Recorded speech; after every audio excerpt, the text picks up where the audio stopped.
In the 7th century BCE, when most empires rose and fell along a single river or valley, one African ruler governed 2 worlds at once. He was Taharqa, king of Kush, a Nubian monarch who did what few leaders in human history ever achieved. He ruled both Nubia and Egypt, not as conqueror alone, but as restorer. The age of collapse. Egypt was in crisis. Internal rebellions weakened the pharaohs. Regional governors had seized authority. Foreign powers from the Near East, especially Assyria, watched closely. The temples were neglected. The priesthood divided. The divine legitimacy of kingship was fading. But south of Egypt, beyond the first cataract of the Nile, another kingdom had been preparing. Kush, in modern Sudan, had preserved older traditions of kingship. Where Egypt was fragmenting, Kush was consolidating. Taharqa grew up in a court that believed Egypt did not need replacement. It needed restoration. A different kind of conquest. When Taharqa marched north, he did not come as an invader.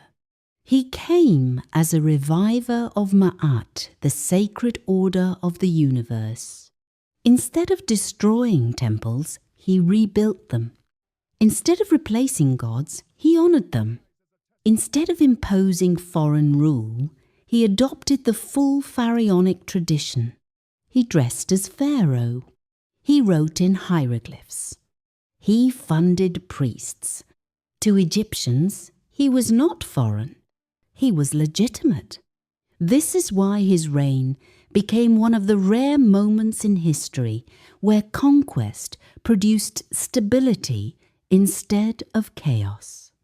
The builder king, Behold the eternal works of our Taharqa, people. launched Let the one legacy of the largest pharaohs construction rise. programs of the late pharaonic era. Temples rose again at Karnak, Gawa, Memphis. The Nile Valley prospered. Trade routes reopened between Central Africa and the Mediterranean. Gold flowed north. Grain flowed south. He governed not as 2 states, but as a single Nile civilization. For the first time in centuries, the river had one ruler from its uppermost heart to its delta mouth. The test of empire. But power attracts challenges. The Assyrian Empire, the superpower of its age, advanced into the Levant and then Egypt. Taharqa faced an enemy unlike the fractured rivals before him, a professional imperial army with siege weapons, iron discipline, and expansionist ambition. He fought them repeatedly. Sometimes he won, sometimes he retreated. But even when Assyria captured cities, they never broke his legitimacy in Nubia. His authority survived because it was cultural and spiritual, not just military. The strategic withdrawal. Eventually, the pressure became too great. Rather than allow Egypt to be destroyed in endless war, Taharqa withdrew south. He preserved the Kushite kingdom. This decision mattered.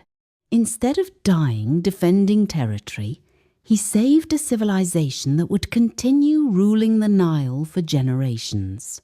Many kings fight to hold land. Taharqa chose to preserve continuity. The legacy. Historians call his dynasty the 25th dynasty, the Nubian pharaohs. They proved something powerful. Africa was not merely influenced by Egypt. At times, Africa ruled Egypt. Taharqa unified 2 cultures without erasing either. He governed through restoration, legitimacy, and shared identity, not domination. Leadership lesson. Taharqa's power came from understanding a principle many rulers miss. Lasting authority is not built on conquest, it is built on recognition.